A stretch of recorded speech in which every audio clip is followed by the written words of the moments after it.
Hi everyone. Many people have asked about the fact how my home was stolen and why we had to move from Phuket. In June 2010, after a quick trip to the shops, this sign appeared on the gate of my home. It basically says, "House for sale, cheap." It was the first sign that something was wrong. Why was my home for sale? Who was selling it? What was going on? It is a complicated story, so in this video, we will just talk about the events up to the court cases, how and why the house was stolen. My story begins in 2003, when two bits of land were bought to build my family a home to grow up in. They were bought by the company my dad invests in because he is a foreigner and can't buy in his own name. Thousands of foreigners have houses in Phuket, on leases, in business, and other ways too. It is just not unusual. Dad had plans designed and had a Thai builder construct this lovely house with 5 floors that was to be home for us all. The house was built on land title number 677, which has address number 23/7, and the garden was built on land plot number 678, which has address number 23/3. I also want you to notice the funny square letter V in Dad's real signature. I will talk more about that later.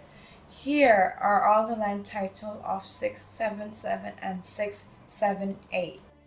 There were two directors in the company, my dad who invests the money and another director who we will call Director 2. Director 2 is Dara's mom, but she moved out to 2006, but she still looked after us, taking us to school and stuff.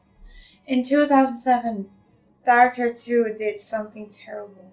She was already borrowing money, and the moneylenders arranged for some forged company minutes to be handed to her to sign. She had said it already contained a forged signature of my dad as the director of the company when she added her signature. The minutes are all wrong anyway and supposedly written at address 23/1. I don't know where that is, but it is not our house, which is address 23/7. Confusing, isn't it? And Director 2 did not write these minutes, as I am sure she would not know how. Not the curly V in the forged signature compared to my dad's square V in the real one.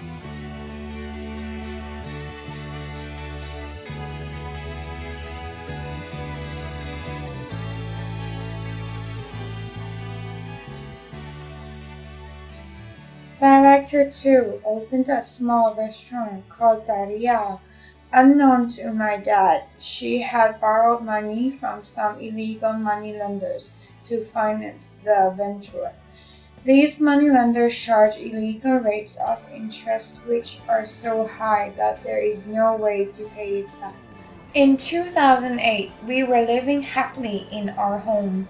Meanwhile, Director 2 was getting into trouble, and on 17 January, she borrowed another 650,000 baht from a finance company, paying interest of 2.5% per month, which is 30% per year, and 16,250 baht per month.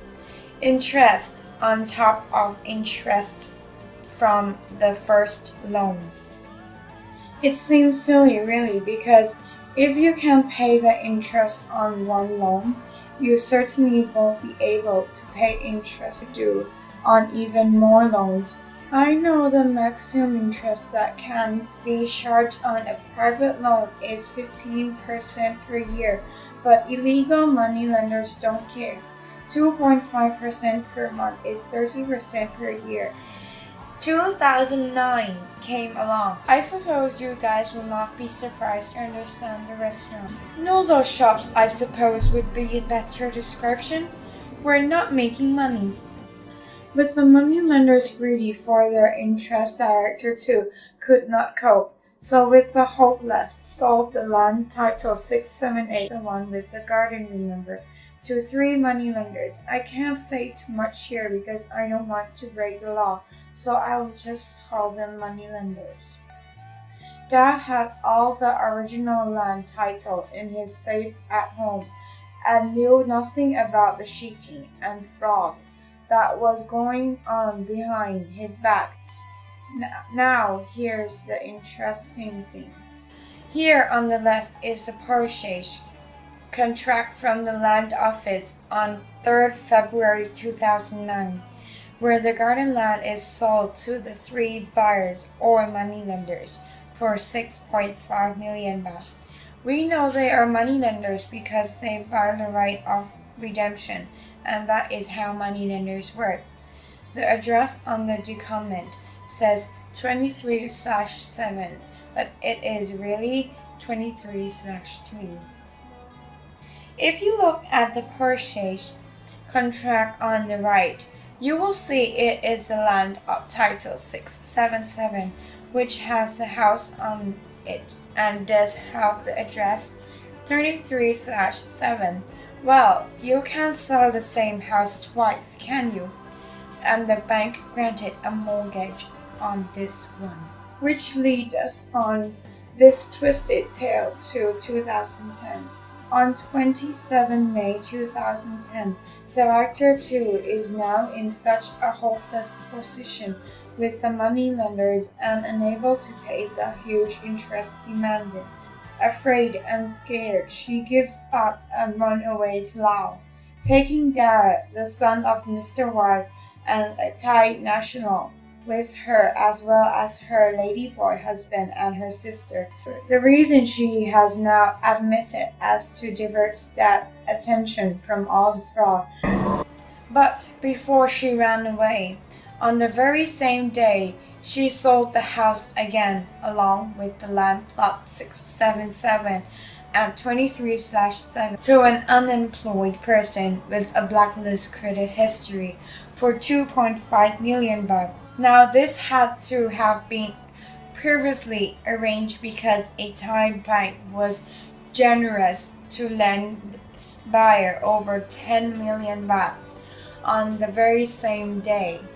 A buyer with a black credit history and several outstanding court cases against her.